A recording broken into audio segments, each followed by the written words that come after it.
Hello, എന്തുണ്ടായപ്പോൾ എൻ്റെ എൻ്റെ മാം ഇപ്പോൾ എന്തോ ഗ്രൂപ്പിൽ അയച്ചിട്ടുണ്ട്. എക്സാം ആയിരുന്നു, മോഡൽ എക്സാം സ്പീക്കിംഗ് കഴിഞ്ഞ് വേറൊരു മാം ആയിരുന്നു. ഭയങ്കര ടെറർ ഫീലായിപ്പോയി. പക്ഷേ നന്നായിട്ട് പറഞ്ഞു എന്നാണ് എൻ്റെ ഒരു നിഗമനം. എന്നിട്ട് പിന്നെ ആ സ്പീക്കിങ്ങിൻ്റെ ലെസൺ കഴിഞ്ഞപ്പോൾ എൻ്റെ മാം ആ സെക്ഷൻ കഴിഞ്ഞ് ആ സെക്ഷൻ്റെ ഒരു 20 മിനിറ്റ് ഉണ്ടായിരുന്നല്ലോ സ്പീക്കിങ്ങിൻ്റെ. അത് കഴിഞ്ഞിട്ട് എൻ്റെ മാം വന്നു. എന്നിട്ട് ഞങ്ങൾക്ക് ഹ്യോറൻ എടുത്തു. ഇങ്ങനെ കേട്ടിട്ട് ഉത്തരം എഴുതുന്ന സംഭവമാണത്. അപ്പം അതെടുത്തു.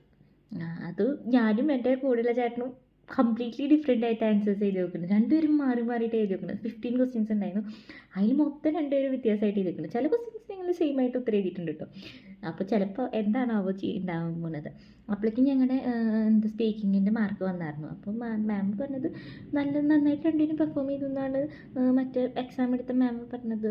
മാർക്കൊക്കെ ഉണ്ടെന്നാണ് ഞങ്ങളുടെ മാം പറഞ്ഞത്. ഇന്നലെ വൈകുന്നേരം ഇനി ഞങ്ങൾക്ക് എന്തൊക്കെ എക്സാം ഉണ്ട്, ലേസനുണ്ട്, പിന്നെന്താ ശ്രീവനുണ്ട്. ഇനി 2 എക്സാം കൂടിയും ബാക്കിയുണ്ട്. അത് ഇനിയിപ്പോൾ നടക്കാൻ പോവുകയാണ്. അപ്പോൾ അതിന് മുമ്പ് ഞാൻ വീഡിയോ എടുക്കാമെന്ന് വെച്ചു. അപ്പോൾ സ്ട്രെസ് റിലീഫ്.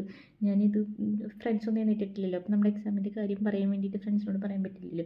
അപ്പോൾ ഞാൻ എന്നോട് തന്നെ പറഞ്ഞിട്ടൊന്ന് ആശ്വസിക്കാം ആ സംഭവം. ഇനി ബാക്കി 2 എക്സാമും കൂടി ഉണ്ട്. ഏതിലും മറ്റേതും കുഴപ്പമുണ്ടാവില്ല. ഹ്യോറൻ എൻ്റെ മൊത്തം പോയി. എനിക്ക് സാധാരണ ഞാൻ ഹ്യോറൻ ഒറ്റയ്ക്കിരുന്ന് ചെയ്ത് എനിക്ക് കിട്ടാറുണ്ട്. പക്ഷേ ഇന്ന് എനിക്ക് ഒക്കെ മനസ്സിലായിരുന്നു. ഹ്യോറൻ കേട്ടതും അതൊക്കെ മനസ്സിലായി. പക്ഷെ എന്താണ് ഉത്തരമൊന്നും മനസ്സിലാവണില്ല. അങ്ങനത്തെ എന്തൊക്കെയോ ഒരു എന്തോ സംഭവം. എന്തായാലും ഈവനിങ് ആകുമ്പോഴേക്കും നമുക്ക് റിസൾട്ട് അറിയാം. ഫുൾ എക്സാം കഴിഞ്ഞിട്ടുള്ള റിസൾട്ട് അറിയാം. 100-ലാണ്. 100-ൽ എത്ര കിട്ടുമെന്ന് നമുക്ക് നോക്കാം. ശരി, ഇപ്പോൾ ഇതൊക്കെ